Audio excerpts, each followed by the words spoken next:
Y en el hospital pediátrico Acostañó, un chico de apenas 8 años necesita con urgencia un nuevo corazón.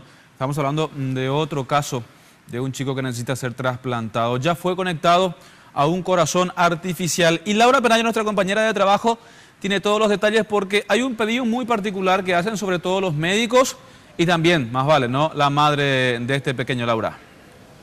Sí, y hace 2 meses que este pequeño está en lista de espera de un trasplante cardíaco.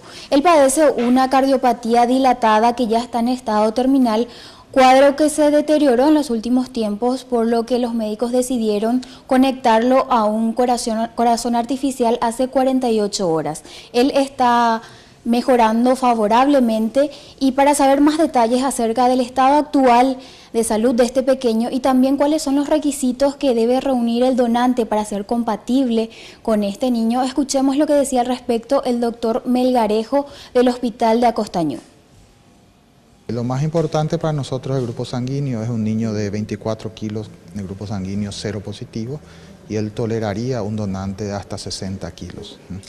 Y bueno, es un llamado a la ciudadanía para que estemos conscientes acerca de la importancia de la donación de órganos.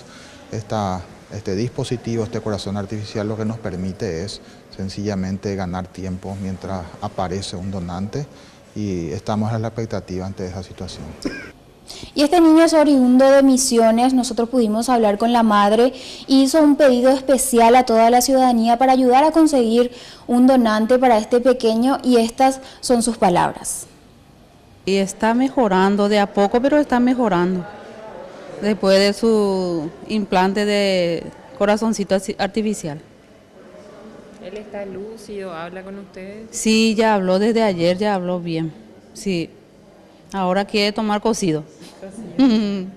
Y pido encarecidamente a la ciudadanía que me ayude, por favor, para que pueda ayudar a mi hijo, un corazoncito, para que siga viviendo como todos los niños.